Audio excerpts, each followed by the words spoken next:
Hello, everyone. I'm Sign1News anchor Gatry Persaud. Here's a quick look at the top trending news stories making headlines today. If you post an interesting comment during this update, we may add it at the bottom of the screen.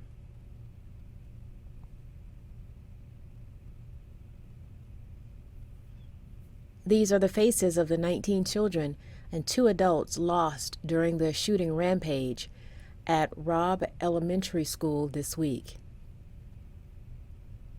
The average age of the children was 10 years old.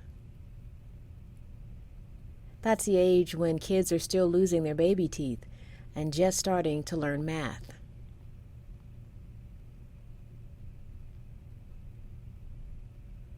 The father of one 4th grader said his son was full of energy and would play until nightfall. One 10-year-old boy loved football and video games. One little girl wanted to go to law school, just like her mother.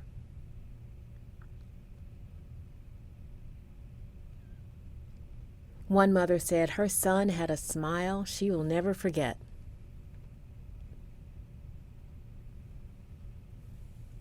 Another student had just been recognized at an honors award ceremony on the day of the shooting. And one of the first responders to the scene of the shooting learned one of the victims was his own daughter. One teacher, Irma Garcia, was a wife and mother of 4 and had been an educator for 23 years. And the other teacher, Eva Morales, loved running, biking, and being with family. Morales' daughter posted this letter to her mother on social media, saying, "I'm so happy that people know your name and they know what a hero looks like. I want to thank you, Mom, for being such an inspiration to me. I will forever be proud of to be your daughter, my sweet mommy. I will see you again."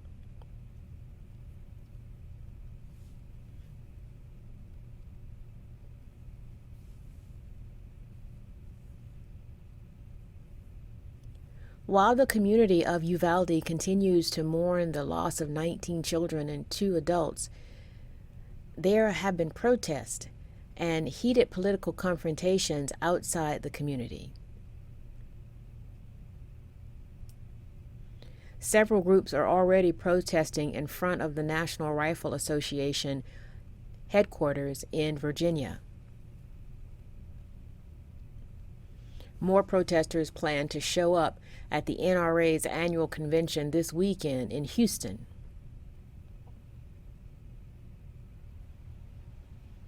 And folks are still talking about the heated confrontation that took place during a press conference on Wednesday.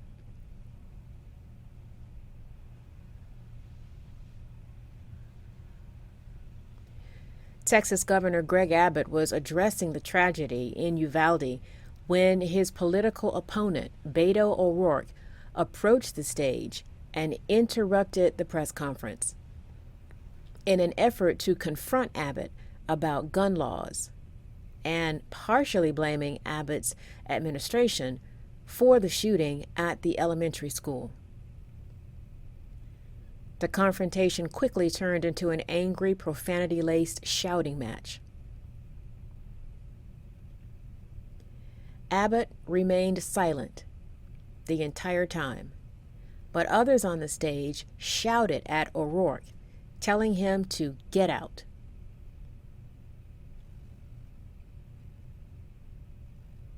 Security eventually escorted O'Rourke out of the room.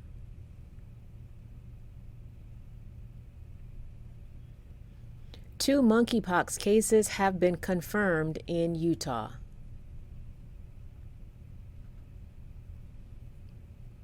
The Centers for Disease Control and Prevention says this means there are at least 3 patients in the U.S.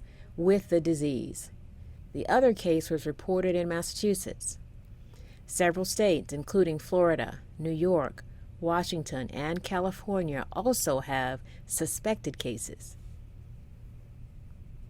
The World Health Organization says more than 250 people in at least 16 countries have monkeypox. Most are in places where there usually is not an outbreak. The CDC has now issued a travel alert, advising all travelers to avoid close contact with sick people and wild animals.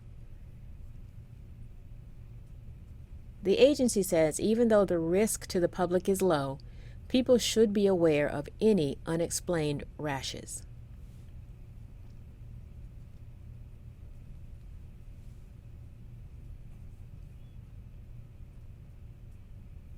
This week, authorities in New York honored 2 NYPD officers who rescued a blind man from an oncoming train on the subway.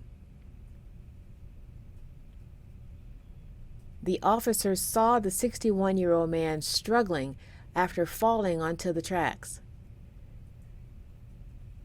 and they pulled him to safety just in time as a train was pulling into the station.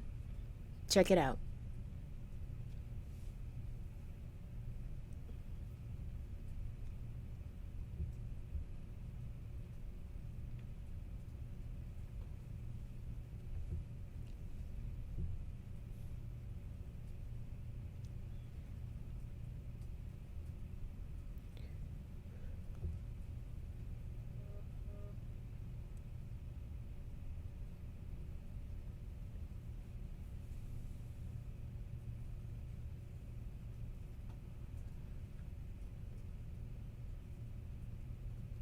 Sir, you okay? Yeah. Okay.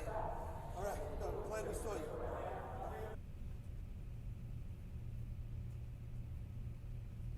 According to subway officials, the man told the officers, "You are my friends for life for saving my life." The subway also gave the officers Hero of the Subway commendations. It is the highest honor for a non-employee.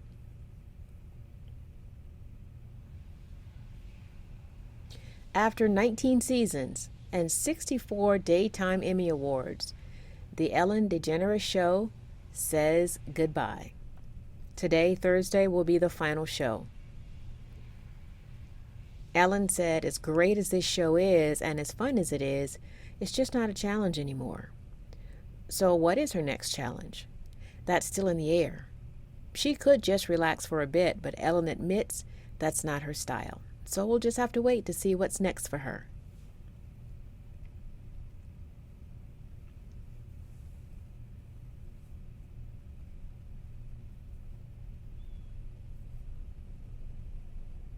The U.S. Department of Agriculture says it will temporarily cover the cost of baby formula for low-income families in some states.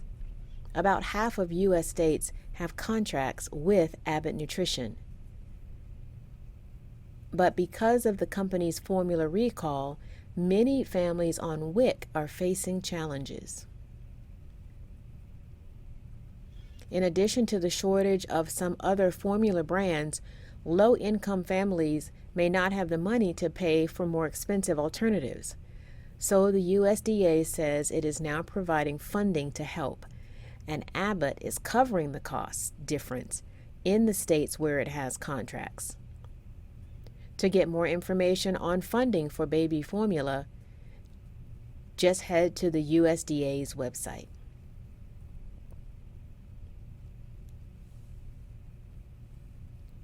Congratulations to writer, producer, actress, and LGBTQ advocate Laverne Cox. She now has her own Barbie. The doll is part of the Barbie Tribute Collection. Mattel says Cox was included because she is a visionary who has shaped and impacted our culture.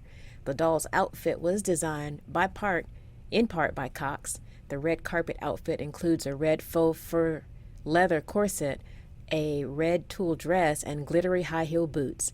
And pieces of the outfit can be removed for a whole new look. The Barbie is available online. Sign1News will be broadcasting updates Monday through Friday. And a reminder, the Sign1News Saturday virtual show team is taking a break for the summer, and we'll see you again in the fall.